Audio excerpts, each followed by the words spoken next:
Welcome to Live with Dawnmarie here at Dawnmarie Healthy and Fit, where we bring you incredible episodes every single week that leave you inspired and wanting to come back for more. Today we have a fabulous warrior coming on, Kranich, and he is going to talk to us about his life living with multiple sclerosis and how he never gives up and how he has been able to turn his life into comedy as well as the tough days, and shares his life story with us. I am so honored to have him on. I see him right here and I'm going to pull him in. Let's see. All right. Hold on, going. Let's get this moving. Okay, that's not working. Hold on 1 second. It's not working. What is going on? I hate it when it doesn't work. It's gonna drive me crazy. All right, let's try this again, Kyle. Let's see.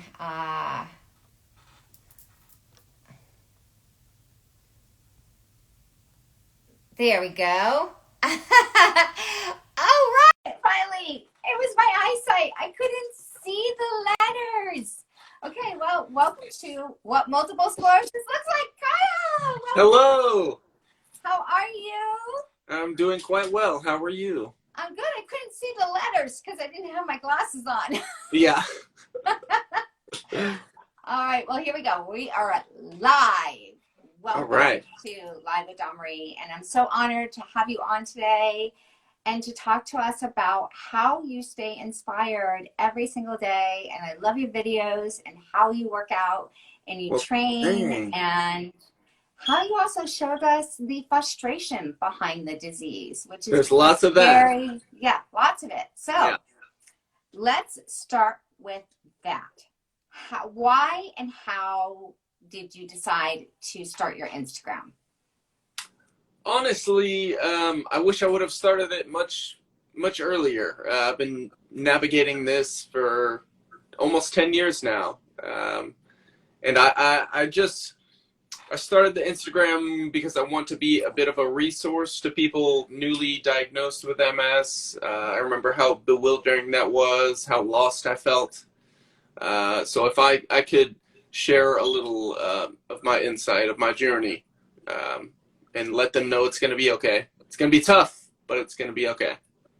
I love that. And Kyle, you were diagnosed in 2011. Yes. Correct. So let's kind of go back to that time frame, because when we spoke yesterday, it was kind of like the world just came crashing down on you. It really felt like that.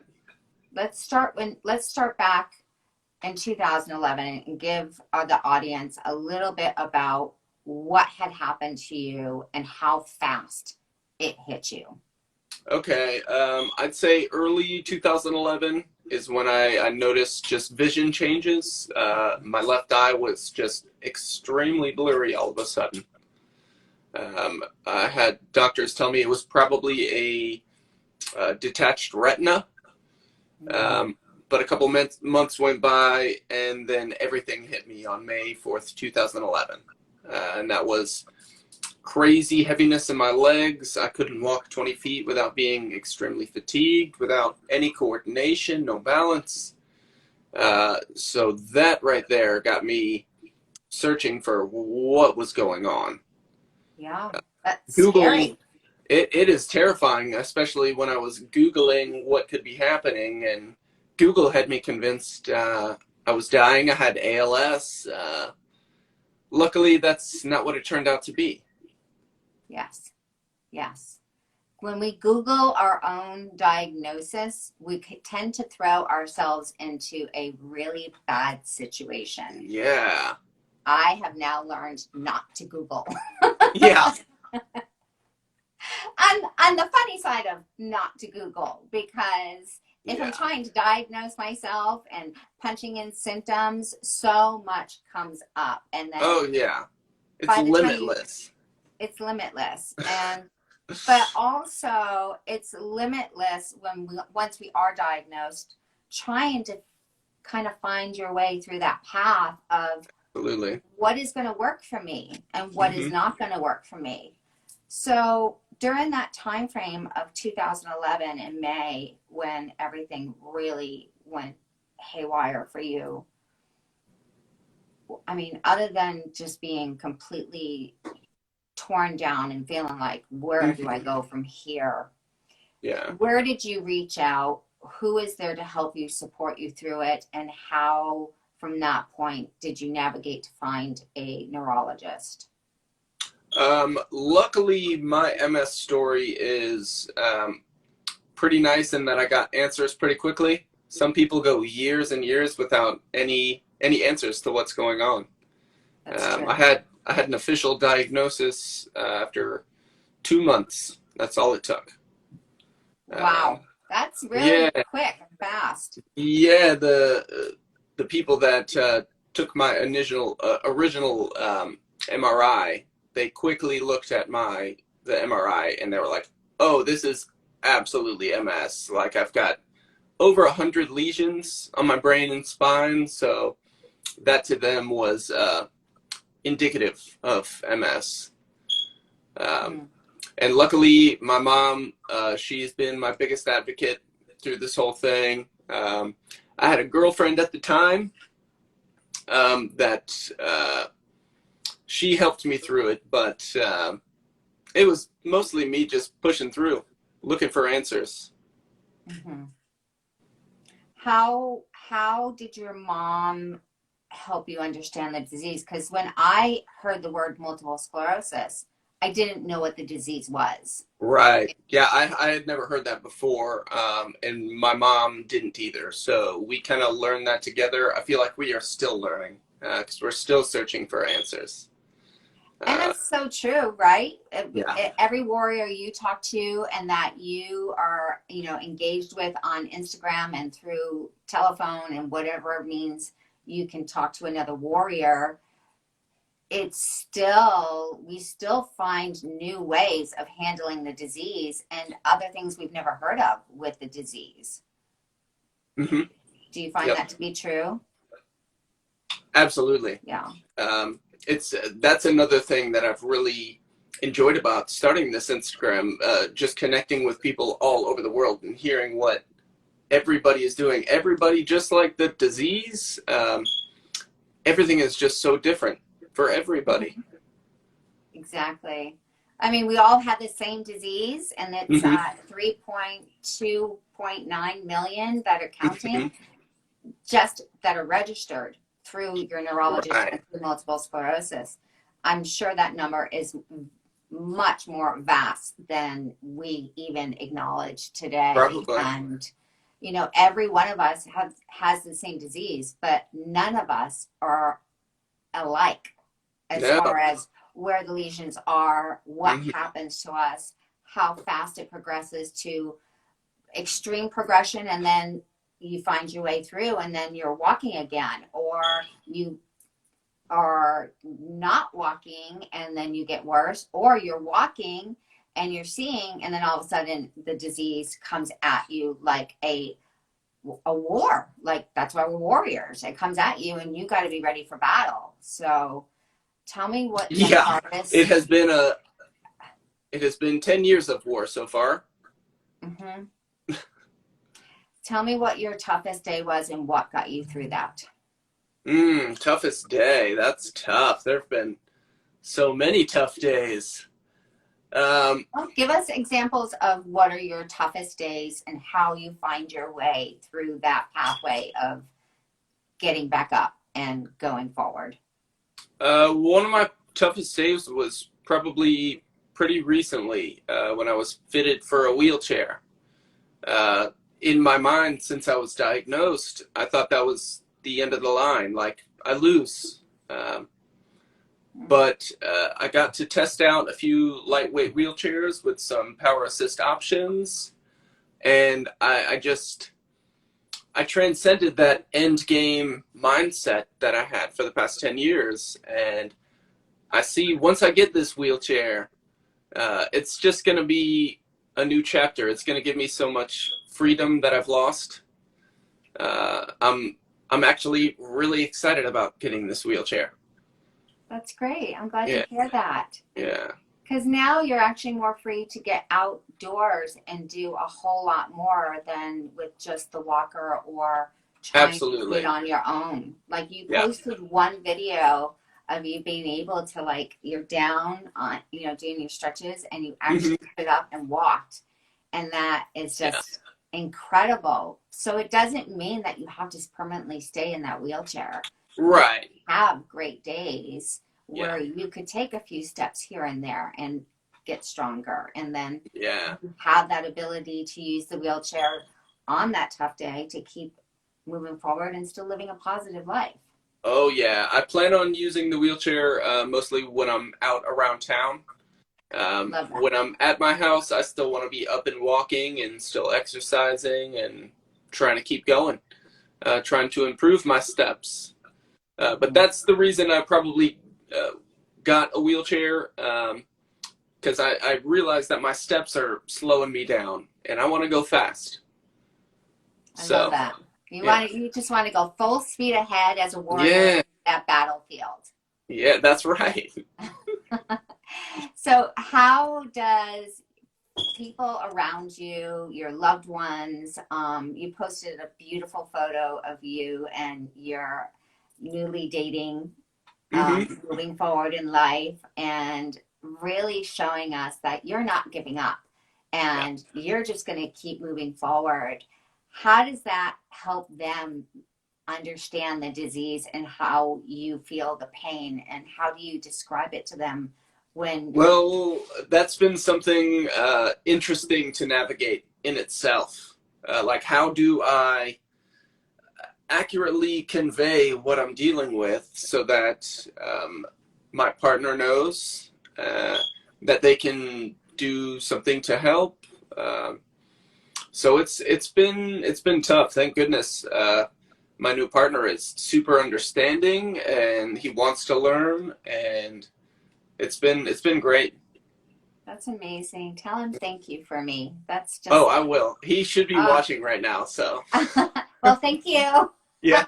Because I have to say, and all of us warriors that are watching or will watch later on or listen to the podcast, we all know that this disease not only affects the person living with the disease, Oh it yeah. affects our loved ones, it affects our lovers, it Hmm. affects friends, it affects our work environment, Oh yeah. and it can be destructive all the way across the board. But when you Absolutely. have that love and that capacity from another to understand, Yeah, that's amazing.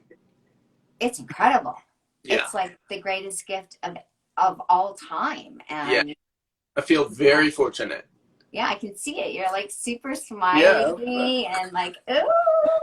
I love that part. And so if you were to say to somebody today, that just met you and you're sitting down and they can't tell you have multiple sclerosis, how would you explain the disease in a sentence? Like That's they tough. don't know you have MS. You're at a restaurant, they don't see the wheelchair. Let's do it that way.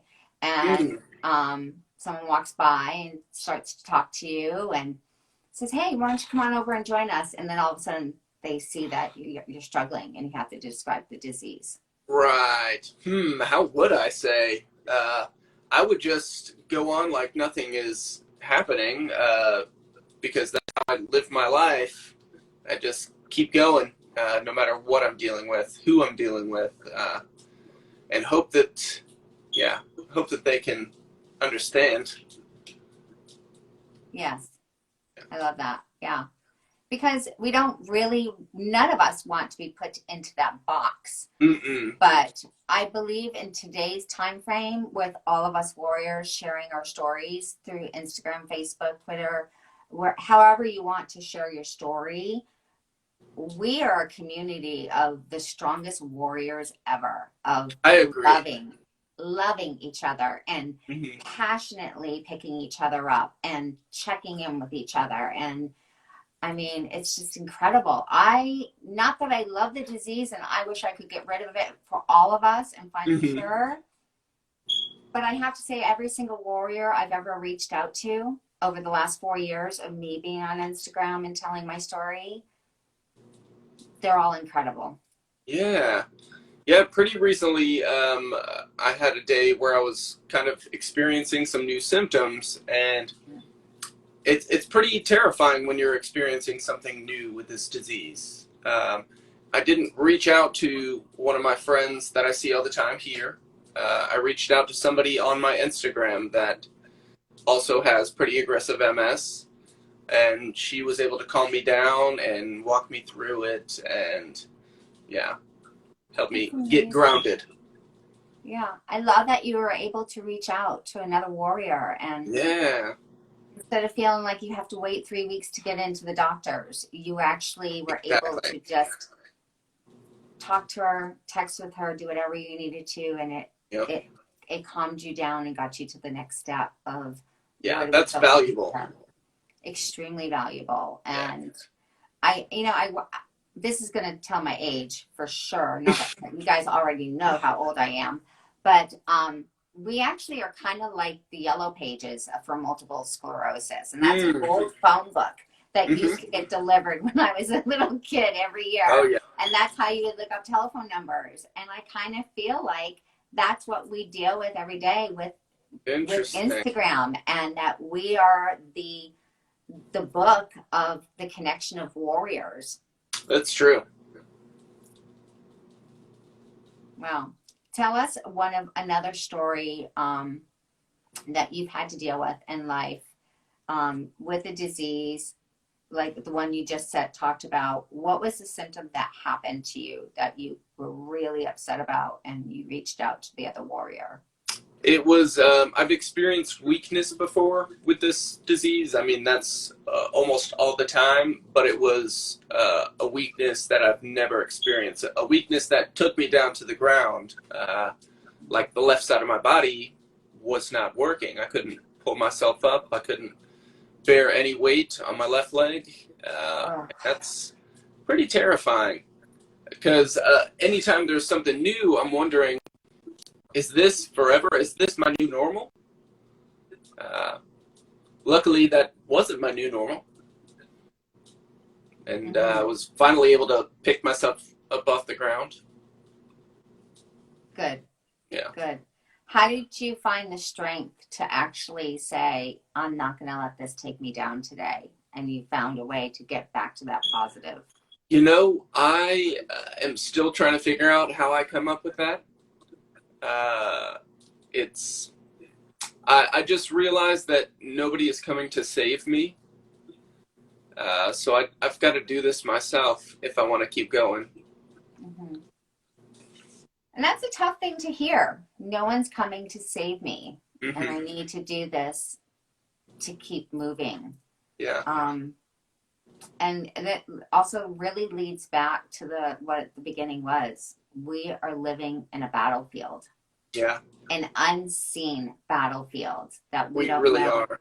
The walking, the talking, the speaking, anything that we're going that within 1 millisecond, Yeah. it's going to come right at us. Yeah. And And that's generally what I tell people. I say my body is different every second of every day. I have no idea how I'm going to be in 20 minutes, how I'm going to be tomorrow.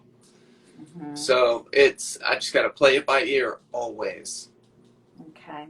Kyle, do you also find that you have problems with heat and cold tolerances? I do. It used to be just that the heat made my body wither, like I would not be able to function at all. But this year, I think I realized that the cold is actually worse. Because I would bundle up, I'd put layers and layers and layers on, but it felt like every muscle in my body was so tense, and I couldn't remedy that. I couldn't escape it at all. When I'm hot, at least I can get into an air condition uh, and just cool. wait it out. Mm-hmm. Yeah. Yeah.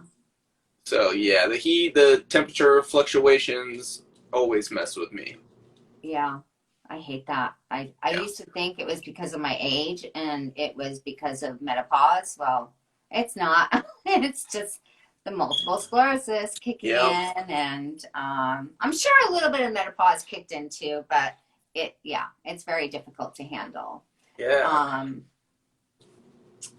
What was the best resource that you found for multiple sclerosis when your mother and you just found out, that kind of helped you start to navigate where you were going to go from that moment on to the next moment? Was it a book? Was it looking it up on the website? It probably was a book. Been doing nothing but reading for 10 years and leaving no stone unturned, trying everything. I feel like I've run the gamut, trying traditional treatments, leaving the country for stem cell treatments. So I realized pretty early on I had to be my own advocate. Again, nobody's coming to save me, and I gotta figure this out on my own, which is daunting. Mm-hmm. It's exhausting in itself, just doing research on our own. So speaking of stem cells, I mean, I've been reading a lot about it, and peptides and things to help our body. Like I do peptides every day. I give myself an injection. I take a pill to help my body like regenerate and move forward. And I do a lot of holistic medication to me too. So have you found that when you did your stem cell, how did that help you, or did you not see a change at all?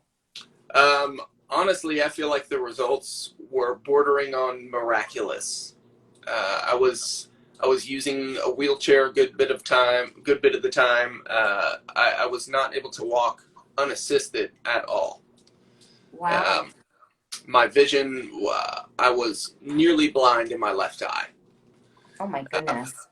And then I'd say less than a month after getting 92 million mesenchymal stem cells, I felt like I was healing. I was like, this is it. I was walking totally unassisted. My vision was being restored. I thought I found the answer.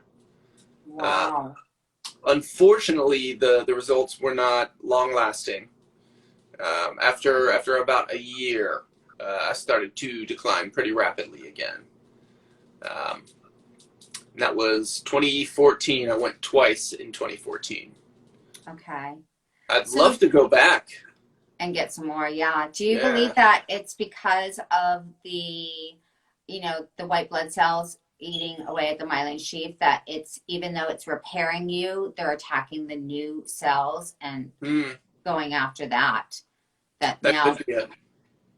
Do you believe that it could be something like that, where the people that are doing the stem cell research and the therapy, that they need to find a way to protect those new cells and repair that our own white blood cells are not going in and attacking it, because you had a huge difference in your life, and now it was amazing. A third one. So that's like a huge, wow. Like, okay, I've been researching, and now that gives me hope to get to the next step. Yeah, I definitely think there's a lot of potential there. And it's still such a new science. I'm excited to see what they develop in the future. Amazing. Amazing. Now, how did you, prior to being diagnosed, what kind of food did you eat? Were you like running, going? What was your life like before the diagnosis? And then how did you change your food, or did you change your food after? Prior to diagnosis, I was probably not unhealthy, but not super healthy. And since diagnosis, I have shifted my diet largely. I used to be a runner, a hiker, a mountain biker, a surfer. I was a very active guy. So to have that completely flipped upside down, the food does play a huge role. I saw an Instagram story of yours earlier. You were talking about Dr. Terry Wahls. Mm-hmm. I love Dr. Terry Wahls. Yes. I've been following her. I think I discovered her book, The Wahls Protocol, right when I was going to the Stem Cell Institute in 2014. So ever since then, I've been trying to follow that diet as closely as I can. Yes, actually, that when I said that book saved my life, the first one, Yep. that was my first book Mm-hmm. that we found, and I'm like, if she can go from a wheelchair, Yeah. like having to even sit her up, and being a doctor herself, to noticing it's all food related, I'm like, Yep. okay. And my neurologist fought with me left and right, like, you Oh need yeah. to interfere on drugs. You need them. You need them. You need them. And Yep. I'm like, listen, I have literally been drugged my entire life, and I'm not Yeah. kidding. Me At too. 82, from living with asthma, from growing up in a home with two smokers and not Mm-hmm. being able to breathe. The hospital was like my second home, Me too. and I was like, I don't want any more drugs in my body, and that's how frantic I was about it. And I'm like, I'm trying food, and she goes, well, it's not going to work. And I'm like, well, let's see. And Right. I had a period of 5 years of amazing results from Right. following the book. And then, unfortunately, colitis hit me, another Yeah. autoimmune disease of the stomach. So now I can't have any more veggies and greens. But she just came out with her Oh. new cookbook, and that you have to get because there's amazing recipes in there. Okay. I'm always looking for new recipes. Yeah, yeah. So you totally got to get on Amazon today and get that book in your house because Okay.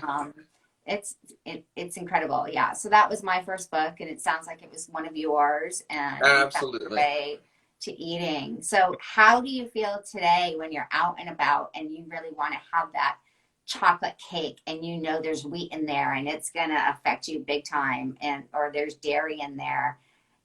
How do Well, you weigh the pros and the cons on, I really just want to feel normal, but like a I normal person, yeah. know, right? But I know if I go and I eat that or drink that, this is what's going to happen to me. Yeah. Um, I have been bad about giving myself exceptions. Like, yes, I will have that piece of pizza, or yes, I will have that chocolate cake. It's good for my soul. Um, but And before, when I first discovered this book, I was super strict with the diet. Like, if you asked me to have a bite of your pizza, I would laugh at you. And I want to say that was when I was at my physical best, when I was following that so strictly, when I was maintaining my movement every single day. So I'm really trying to get back to that and being as strict as I can with that. mm-hmm. Yeah. And it's part of living with, this unseen beast Mm-hmm. that, plagues us every day. And we we have to really think about every little step we make. Yeah. How do you find yourself with your mood swings? Because I know with mine, they're all over the place half of the time. And I Mood have to take, swings? yes. Funny you asked that, because just before we got on the phone, I was not in a good mood. I was just having a bad day and just being negative, but generally I can turn those around. I find meditation helps so much, so much. It's such a simple practice, but it's so profound.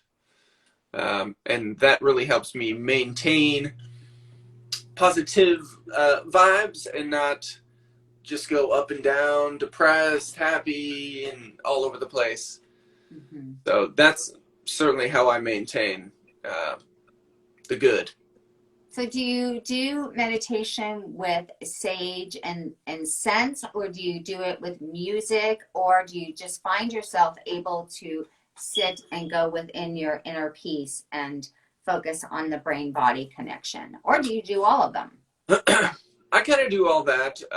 I do transcendental meditation. So it's 20 minutes twice a day. I just sit silently, and after about 30 seconds, I'll repeat in my head a mantra that they gave to me. And yeah, it's extremely relaxing, rejuvenating. Good way to start the day. Midday, I usually do it about 4 p.m. Um, Mhm. so yeah, I that's love that. What is the mantra that you say to yourself as you're in this meditation form? my mantra. It's just a word that doesn't mean anything to anybody, or it wouldn't mean anything to you. Um, it's just a word that they gave me about 6 years ago when I got the training. Ah, okay. Yeah. I was just curious. Mine, no one would know either. It's K, Okay. and it's part of my breathing technique and Okay. going through. And I did that through having my map read when I was born, Mm, when the whole time thing of what my body is connected to and how it finds its way to peace. So okay. you're right. We all do have certain words, but they mean a lot in that form, but they don't mean anything to anyone Right. else. Mine Yeah. is sharing, which in my head I see it spelled as sharing, Oh, I love uh, that. which I like to share, so that's good. That's perfect. I love that. Yeah. Um, what was one of your favorite movies that what is one of your favorite movies that you turn to when this is plaguing you and it's just you're just feeling pins and needles, your stomach is not working right, you're abdominally, inside of our abdominal wall of all of our intestines, our brain is shutting it down, your Yeah. vision is going, everything's like haywire, it's just like pouring water into an electrical box and you're like, what the hell is going on? Right. If you were able to put a movie in to watch to calm the body down and to make yourself laugh, what would that movie be? Well, actually, I do have a show that I Ooh, do that for. I have a comfort show. It's The Office. Uh, okay. and that show calms me down. It anytime I'm having a bad day, I can turn that show on and be laughing, even though I've seen it a million times. I can laugh out loud every single time I watch it. I love that. And don't you find that when we get to that point and we're laughing out loud, that our symptoms start to slow? Yeah, laughter is the best medicine. It truly is. It I really think it is. is. Yeah. And I find myself laughing at myself all the time with the dumbass shit that I do. Oh yeah, oh yeah, And so half the time my family just looks at me like, what are you laughing at? And I'm like, I yeah. have no clue. I'm just You wouldn't laughing. understand. So speaking of laughter, if you could write a movie Hmm. about MS and only using words that would make you laugh, how many of those words would you throw into the script? Probably quite a few. Because I do the same thing. I laugh at myself all the time, even if I find myself in a fairly traumatic situation, like say I lose control of my bladder in public at Uh-huh. work. I can find a way to laugh at myself. I got to keep levity. That's the only way I've been able to get through.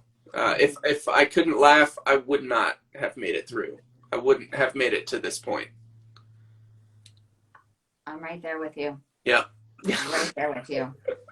Right there. And I think most of us warriors, at least 99% of us, Hmm. realize that laughter is key Oh and yeah. positivity is key. And also, there's been some new things that I've researched on just the human body, not with Hmm. MS, on environmental, Oh yeah.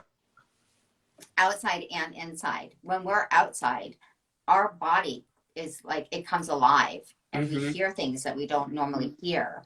Hmm. We see things differently and it changes our chemistry in the brain and also what we surround ourselves with as far as color Oh yeah, color is a massive impact on the ability of laughter and serotonin and the brain absolutely. body muscle connection. So, what are your favorite colors and what do you enjoy when you go outside? One of my favorite colors, I painted most of the walls in my house lime green, which initially I was advised against, but everybody that told me not to do it, they're like, you know what? I love this. This looks great. It's very cheerful.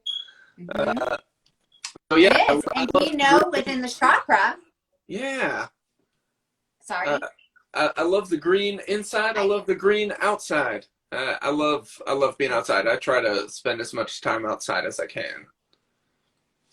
and you also have a very special puppy, and his Two. name too. Yep. And what are their names? I got Joby and Jughead. Oh, it's okay. They're father son. Oh my God, I'm sorry, but Joby is adorable. But where did you come up with Jughead? Jughead. I actually stole that name. So Joby made 10 Jugheads, and this little girl that was maybe 8 or 9 years old named one of the puppies Jughead. I was like, ooh, I'm gonna steal that name. I love it. I've never heard that name before. Apparently, it And is a character on a show that I've never seen before, but everybody thinks that I got it from that show. ah, Yeah, well, maybe the little girl watched the show, and that's where she probably, got it from, and probably. named him. But I mean, just saying the name I know. makes you want to smile I and know. giggle. Yeah, I those love those that. dogs make me laugh out loud every day. I love it. And they just love you unconditionally. And they just, no Unconditionally. matter what, yeah, they don't care. They No. just love you. And I believe everyone with an autoimmune or multiple sclerosis or a disease of heart or cancer or whatever, you have to have a pet. You I think so. truly do. Whether it is a cat, whether it is a lizard, whether it is a puppy, whatever it is, something that just loves you unconditionally. I think so. Yeah. Just not a big snake. I'm not a fan No, of snakes. I'm No. with you. No, not doing that. Yeah. No, no, no, no. That one, I'm sorry. That one creeps me out. I can't love a snake. I can't either. No.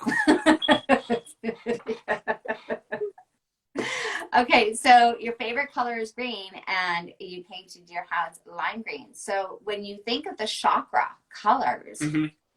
green and purple are healing. You just Okay. surrounded your entire body with a healing color.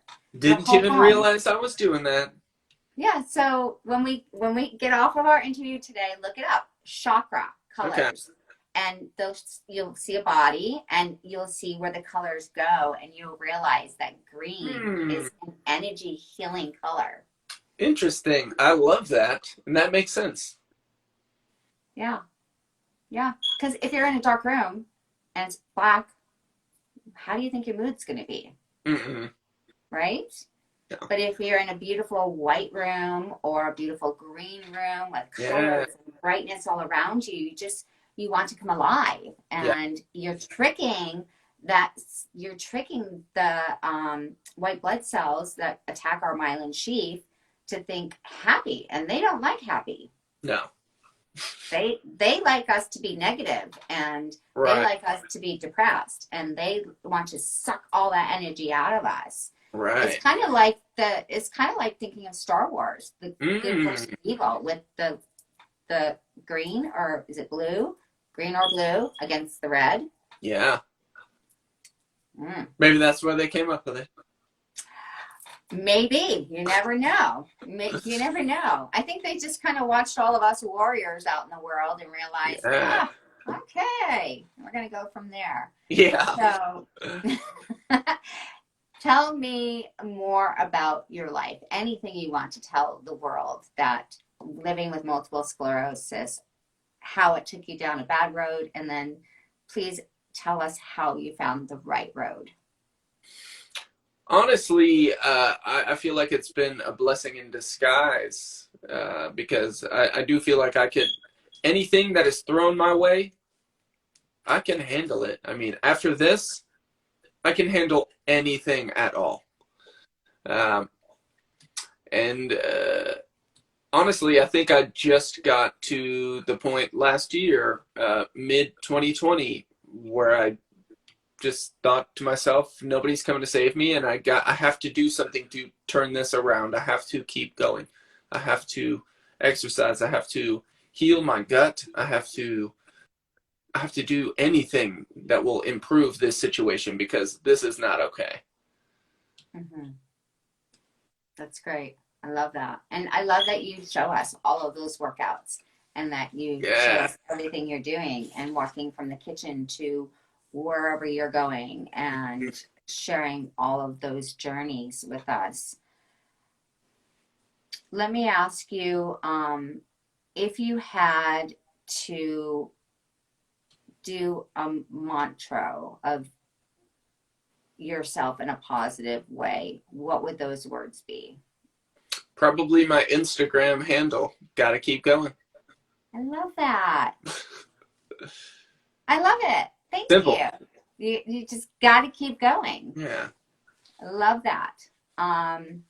What are your current goals that you see yourself in the next year and then in the next 5 years going Okay. with living with multiple sclerosis? What are those goals? I actually just set a couple of new goals for myself. I'm getting back into school. Um, I'm gonna finish my bachelor's degree in business administration with a focus in accounting. And then hopefully my goal by 35 years of age, I want to have my master's and CPA licensure. Because I think money is gonna be helpful in this journey, especially with these stem cells that I want to get. I'd love to go every single year, but I don't have the money for it currently. So I want to build a life for myself that is conducive to me being able to seek those treatments that I like, regardless of the cost. Yeah. So, yep, those are my goals right now. I love that. I love that it's mentioned going back to school because that alone, God bless you. Because if I had to go back and take algebra again, Yeah. I think the stress of that would just be like, oh my God, I can't do this. But if I School could go is back to stressful. school and just focus on my art that I loved, and that's what my degree is in, I would be in heaven. Yeah, Like that'd be amazing. painting again and drawing and doing everything that I always wanted to do. Yeah. If there was one place you could go in the world and experience something that no one has ever experienced living with MS, or I can't say that because maybe they have, where would you go in the world to experience something that is so profound that will keep you going forward?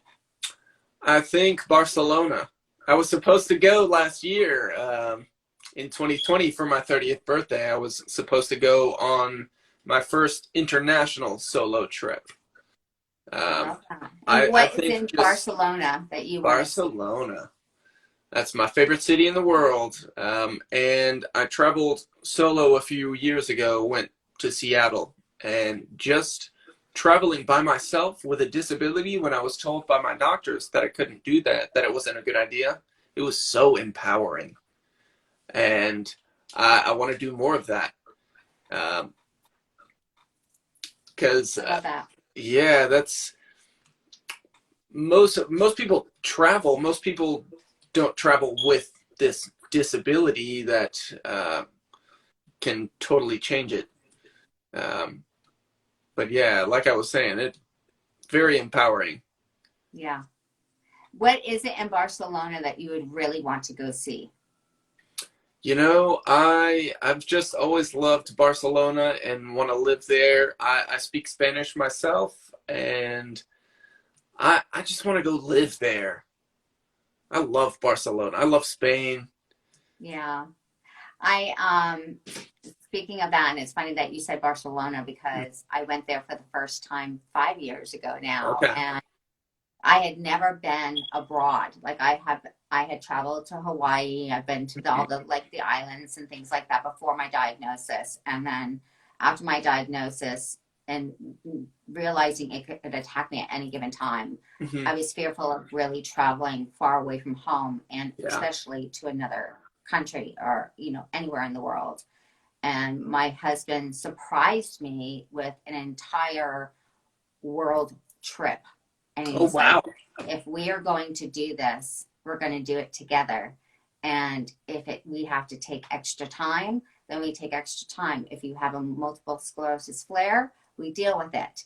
But you have been wanting to go and see these museums ever since you got out of school. And we went to Barcelona. We went to everywhere in Spain. We went to Italy. We went to Paris. We went to Rome. And I walked every day. And some days I walked fast and some days I didn't. Some days I dropped to the ground. Some nights I couldn't even get out of bed. I was completely paralyzed. But I was like, I'm going to see these places. You know, and I love that you said, I'm not going to let it stop me. I'm going to go see these places. And honestly, being told that I couldn't do that just gave me more impetus to go. Right? I was like, you think I can't? I'll show you. I'll show you I'm going to go. Exactly. You know, and we were prepared. I mean, every airline was prepared to have the wheelchair for me if I needed it. Every hotel was prepared for changing my room to a different location if I needed it. So just when you pre-plan that and you work with, you know, you can work with AAA or whatever you're doing, when you see that in the future of let's just plan the trip and let's expect nothing to happen. But if something does happen, I'm prepared. Yep. I'm hoping my new partner and I are going to be able to we're planning a trip to Seattle for his birthday in June. And he kind of seems to go with the flow. And it sounds like same kind of thing. If it happens, it happens. If it doesn't, cool. Yeah, exactly. Exactly. And there's so many things you can bring with you now. You can bring a cooling vest. You can bring a cooling towel, or a towel when you go through the chills and it's 90 degrees outside, but your body is telling you you're freezing. You can't feel your feet. You can't feel your hands and your nose. If you put a red thing on it, you look like Rudolph, and that's how you feel, but frozen. So yeah, these are all the things that we have to think of with travel and also without travel. Oh yeah. So, out of all of this, you have really turned your life around. And do you find yourself more grateful with the things that you have in life? I absolutely do. I mean, I can't walk very far, but I can still walk. I can still use my legs. I can still feel my body sometimes.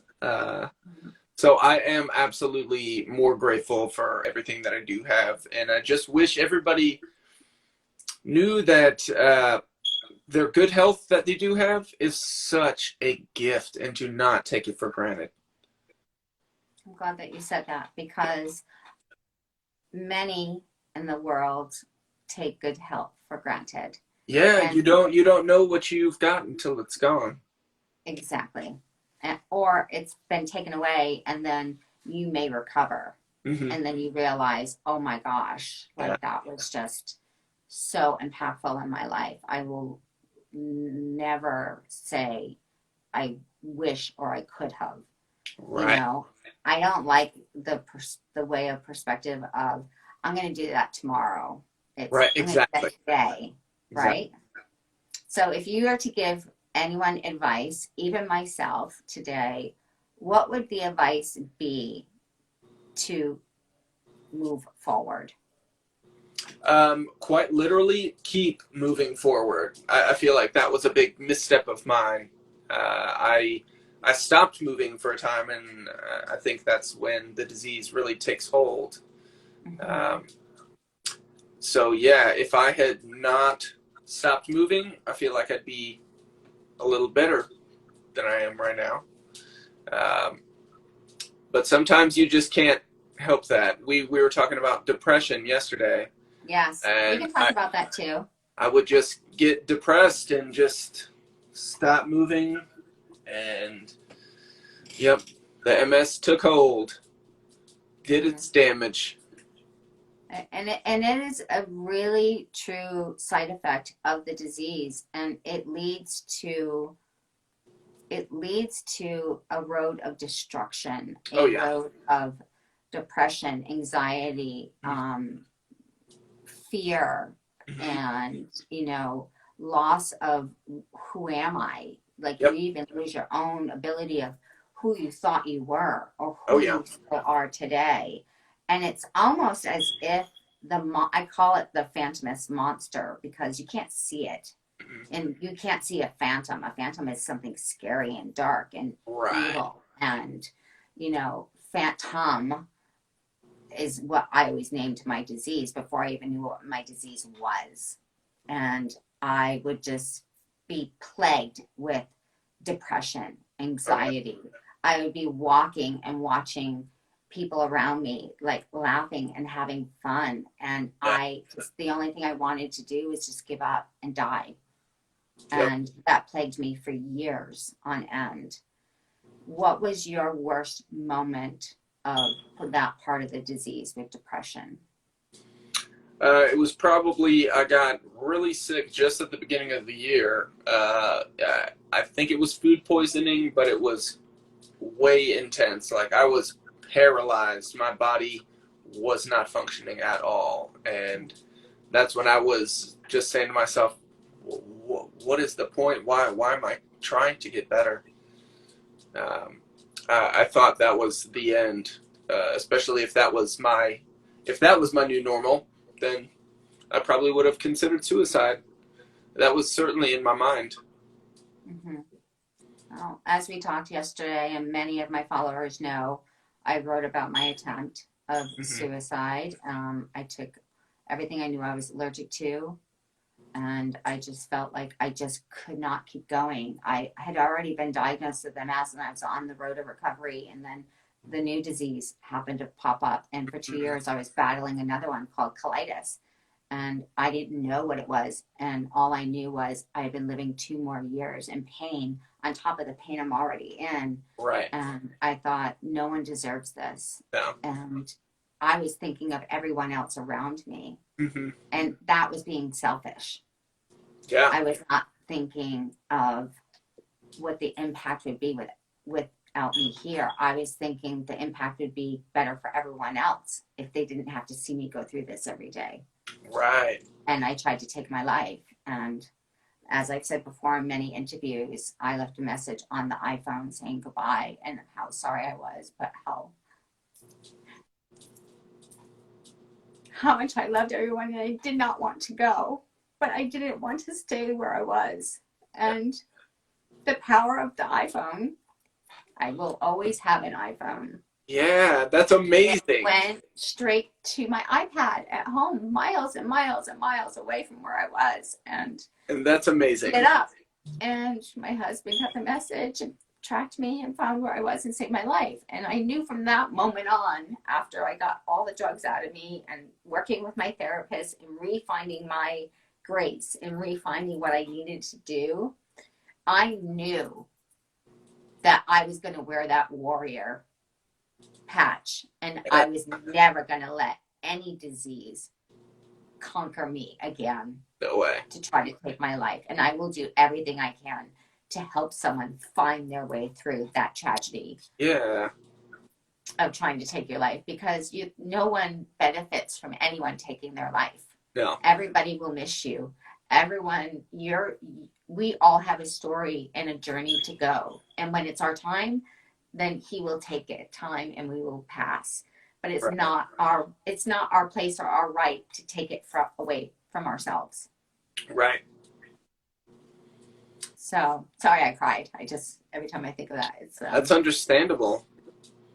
it's difficult, but now I know that it has made me stronger. Yeah, And absolutely. I will forever pick up any warrior whether you have MS or not, anyone that is struggling with suicidal thoughts, anyone that is 100%. struggling, yeah, I will be there.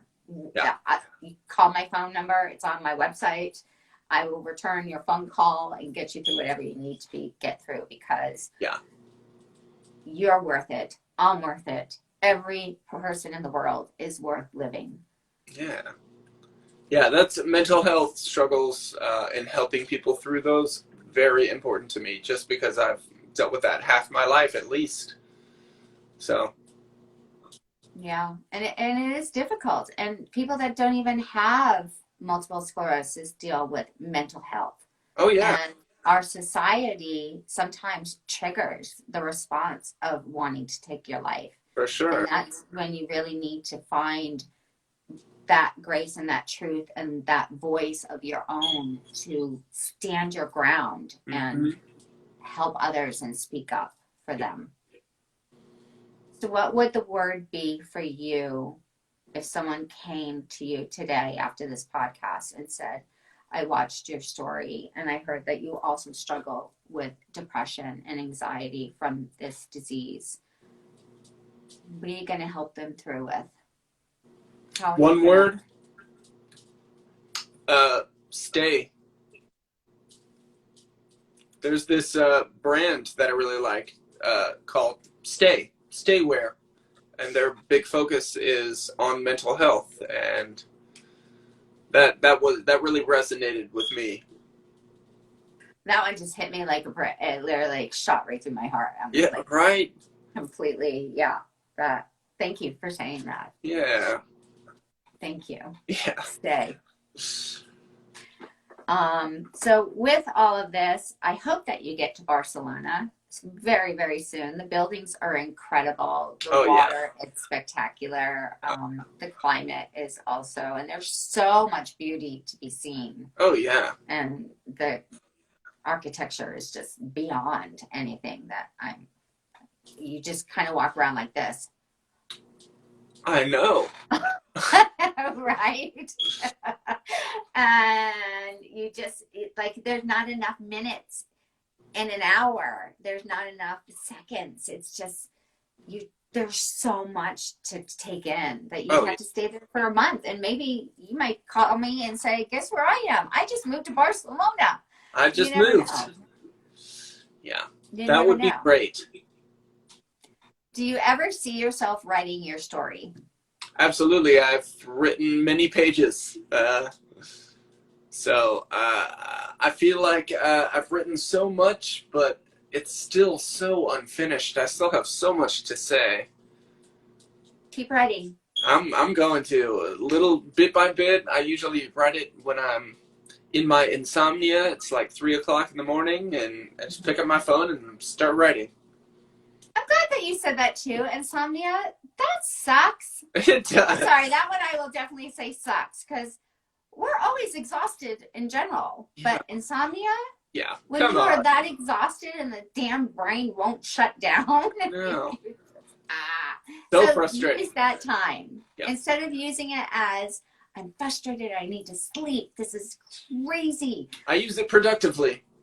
I love that. So you'll be able to finish your book before you know it. And that's the best part is, that's why we have editors. That's right. I'm the worst writer in the world, but I wrote 2 books. And my third one, I just approved today for final to go to print. You're amazing. So I'm like, I'm Dawnmarie. I'm Dawnmarie. So keep writing your story, because your story will literally be that book of a young boy or a young man, an older man, a young woman, an older woman that is searching for a book when they get diagnosed with MS. Yeah, and I would like to write that guidebook. Go this way. Do this. So, you gotta do it. Keep writing. Yeah. Keep writing. I can see it coming out. You can even name it what your Instagram is. Oh, I've got many names for my book. Good. What are some of them, just in case? One that I am on right now that I really like is 100 Seconds to Midnight. which is Oh, the doomsday clock. That's what it's currently set to, 100 seconds to midnight. I feel like it's me navigating my own doomsday. wow. That's a powerful name. Yeah. Whoa. Okay. We got to get that one. Yeah. Just start writing it. That's what it is. Yeah. 100 seconds to I'm midnight. I'm going to. Keep doing it. Mm-hmm. If I can do it, and I am like the worst speller, do you know how many times I have to edit a post? Oh yeah. I write, and then I like look at the post, and I'm like, oh my gosh, you lost an entire sentence there. Oh. Or I spelt a word backwards, and I'm constantly editing what I write. Yeah. So just keep going. Yeah. Yeah. I'm going to. I'm gonna do it. I'm close. I feel like I'm close. You got to do it because there are also 34% men in the world, and the rest are women with MS. But those 34% of men need this story of yours of how you battled the disease. Oh yeah. Mm-hmm. Wow, I'm looking forward to that book. Yeah. Cannot wait. It's coming. What? It's coming. All right. Well, you know what? Just keep writing, and don't worry about, this is one thing I was told in the beginning. Don't worry about the paragraphs. Don't worry about the periods. Don't worry about the capitals. Just write. Okay. And that's what I did. All right. And then, it kind of came together, and I thought, oh God, I'm telling the entire world my whole life. Bad, good, ugly, happy, passionate, insanely, like, whole. And then I'm like, that's intimidating. Okay. Like, I'm either going to get crossed, straight across the stones of rock lava coming at me because, oh my God, this, like, how could you? Yeah. Instead, I was like, no, it needs to be heard. Yeah. And as raw as it was, it did well. And it's called Living with Phantoms. Okay. I'm going to read that book. I did not know what the disease was, but I knew I was being haunted by a phantom of a monster that no one could see and I couldn't see. I am going to read your book. I will send you one. Okay. I will autograph one and send it to you. Yes. So what was one thing that you want to put to what people perceive as handicap? Because all of us living with the disease, we're handicapped in a certain way. What is the one thing you want to debunk about that word? Ooh, it's very stigmatized. I don't even know where to begin to how to destigmatize, because I talk about this frequently. It's so stigmatized. I remember when I was first diagnosed, and I was so self-conscious about putting the handicap placard up in I was like, I'm not disabled. Like, I had my own internalized ableism. I still battle that, so I'm working to destigmatize this myself. Honestly, I have no idea where to begin. It's difficult. It is. It is difficult. I know how you feel when you, like, I don't want to put the placard up. Mm-hmm. When my neurologist 3 years ago gave me the letter to go to the DMV because my legs were getting worse and I could barely get from the car to the store I wanted to get to, and I was exhausted. But when you look at me, you're like, yeah, she's fine. She doesn't have a wheelchair. She doesn't have a walker. Right. But, you don't know what I'm feeling and how hard it is to take that one step. Right.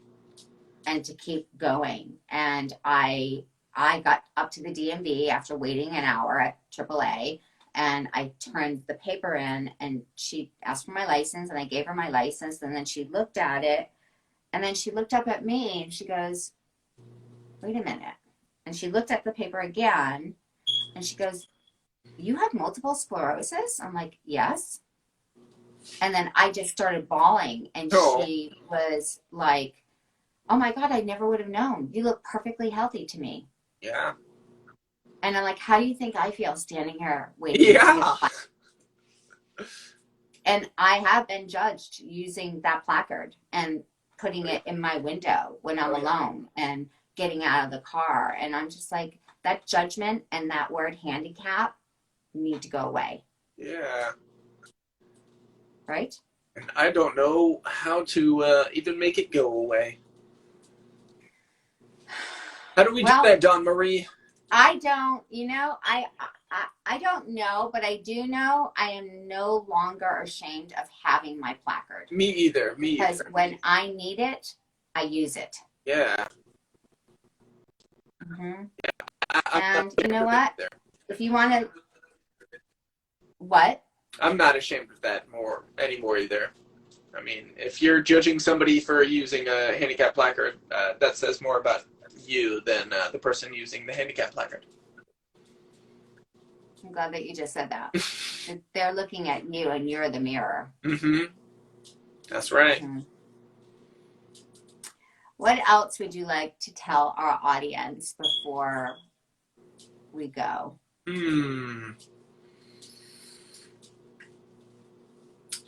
What to say? I'll just say what I say to everybody. You got to keep going. Everybody's dealing with something, and like we were just saying, like, you don't know, you can't look at somebody and see what they're dealing with. You just be kind. Be kind to everybody, because you don't know what they're dealing with. Everybody's dealing with something. And so true. You just owe them your kindness. Mm-hmm. I love that. Yeah. And I always say, if you're looking down upon somebody, it better be to pick them up and praise them. Yeah. Yeah. Yeah. So you are true inspiration. You are an amazing brother of mine through this horrible disease, but you bring light to the world and you are just extraordinary. And well, thank you for saying that. I would say the same about you. Thank you. Yeah. Thank you very much. But you truly are. And keep inspiring us. Keep showing us the dogs. Keep showing us your love. Show us whatever you want to share your journey, and keep writing your book, because it is going to save lives. It's coming, and it is going to save lives. It is. And that's part of your journey. Mm-hmm. That is part of the DNA makeup of what somehow you ended up with multiple sclerosis. Somehow Maria ended up with multiple sclerosis. Somehow Unbroken Lucas ended up with it. Like all of us warriors. Mm-hmm. This is our path and our journey. So where are we going to go with it? Exactly. Instead of living with the word, we're disabled, mm-hmm. and looking at it like I can't do anything. Right. Let's now look at the disease and say, I'm going to run with it. Right. And I'm going to do everything I can to show the world how horrible you are, but how I beat you. Yeah, exactly. That's what I'm doing every day. And I love that. I love that. Yeah. So keep moving, keep inspiring, keep going, keep shining that beautiful smile of yours, and keep telling your story, and have a great trip in Seattle. And maybe I will see you in Barcelona. You never know where life will bring us. That sounds like a plan to me. Awesome. All right. Thank you so much for being my guest today. Thank you so much. Dawnmarie. And the podcast will stay on my page forever. And, well, until Instagram is, forever. Yeah. But any of your friends and family, please, if you love listening to radio, or you're walking or running or meditating, follow me on Apple and Spotify. Download this podcast. If you loved it, please give us a great big praise, and go follow Kyle and watch his journey of pure inspiration and never letting life take you down. That's right. There we go. Another great book. I can't wait for it to come out. Me either. Thank you so much, Kyle. Thank you, everybody, for all the love today. Thank you for watching the show. Thank you for sharing the love around the world, inspire, know that you were born for a purpose, a place, and a reason, and take that life and move forward with grace and gratitude and be the best CEO of your life and the best advocate of your body. That's right. Thank you so much. Thank you so much. Okay, have a great evening. All right, you too. Bye, everybody. Have a good Bye. one. Bye.